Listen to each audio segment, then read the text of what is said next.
여러분 안녕하십니까?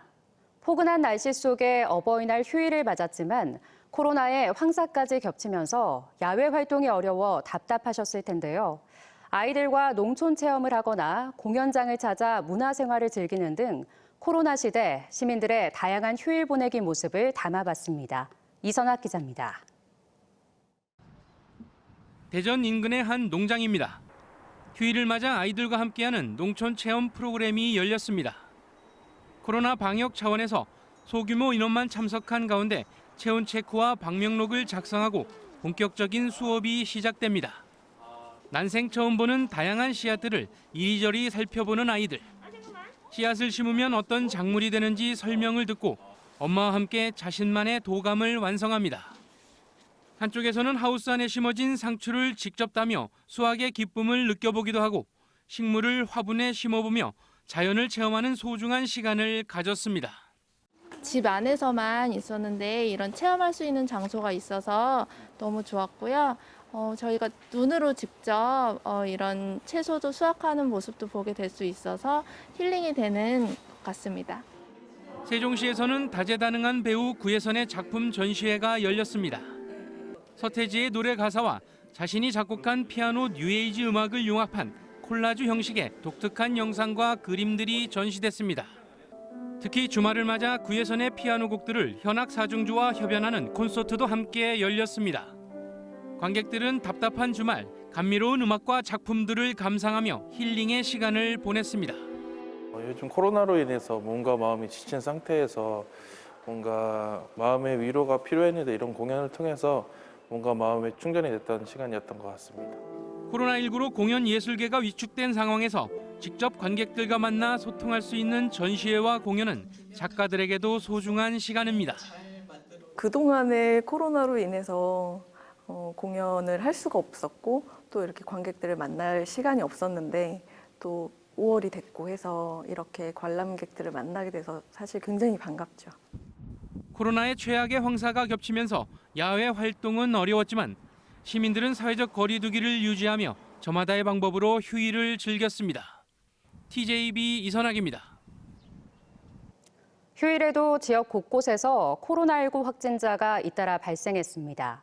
세종에서는 지역 군부대 소속 20대 장병 4명 등 5명이 양성 판정을 받은 가운데 확진된 장병들은 부대 내 격리 중 확진돼 외부 접촉자는 없는 것으로 알려졌습니다. 보건당국은 이 부대 소속 장병 50여 명에 대해 전수조사를 벌이는 한편 감염 경로를 조사하고 있습니다.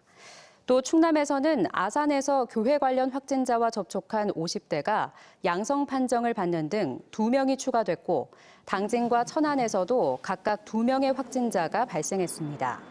대전에서는 서구 식당 관련 확진자와 접촉한 60대와 카이스트 30대 학생 등 2명이 확진 판정을 받았습니다. 오늘 오후 3시 15분쯤 대전 유성구 호남고속도로 유성분기점 인근에서 차량 5대가 잇따라 추돌하면서 차량 한 대에 불이 붙어 전소됐습니다. 이 사고로 다행히 인명피해는 없었으며 경찰은 운전자들을 상대로 정확한 사고 경위를 조사 중입니다. 이에 앞서 낮 12시쯤 경부고속도로 상행선 천안나들목 인근에서도 고속버스와 승합차 관련 오중 추돌 사고가 발생해 운전자 1명이 가벼운 부상을 입고 병원에서 치료를 받는 등 휴일을 맞아 고속도로 곳곳에서 크고 작은 교통사고가 잇따랐습니다. 그동안 지역방송은 지역의 목소리를 대변하고 다양한 정보를 지역민들에게 제공하며 균형 발전에 기여해왔지만 광고 매출 감소에 따른 어려움이 갈수록 커지고 있습니다. 반면 정부 광고를 독점하고 있는 언론진흥재단은 과도한 수수료만 챙기고 방송사에 대한 지원은 전무한 상황인데 정치권이 관련법 개정에 나섰습니다. 서울방송센터 김성민 기자입니다.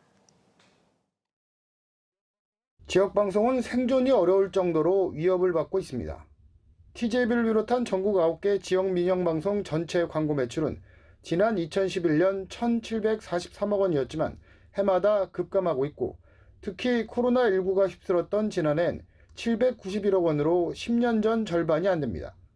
이 같은 위기는 프로그램 제작비 감소 등으로 이어져 지역사회 공론회장 역할 축소라는 우려를 낳고 있습니다.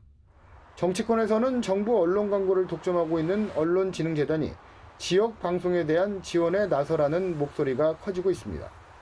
언론진흥재단은 광고 대행 사업을 담당하며 수수료만 챙기고 지역 방송 프로그램 지원 등 환원하는 건 사실상 전무하기 때문입니다. 언론진흥재단은 10%의 수수료를 받고 지자체와 정부 언론 광고를 대행하고 있는데 수수료 수입만 지난해 876억 원으로 2018년보다 170억 원 이상 뛰었습니다. 민주당 이상민 의원은 정부 광고 협찬 고지를 각 기관이 각 매체에 직접 의뢰할 수 있게 하고 방송 매체 정부 광고는 방송광고공사가 대행하도록 하는 개정안을 냈습니다. 정부 예산을 효율적으로 집행하고 지역방송 콘텐츠 품질을 향상시키자는 취지입니다. 또 언론진흥재단의 과도한 광고 대행 수수료도 낮춰야 한다고 지적했습니다. 결국 지역민들에게 좋은 방송을 하는데 제약 요인으로 작용하고 있다는 점에서 그 수수료의 부담에 대해서도 개선의 여지가 있다고 생각됩니다. 현재 국회에선 이상민 의원을 비롯해 국민의힘 김영식 의원 등 여야 의원 4명이 관련 법안을 낸 상태입니다.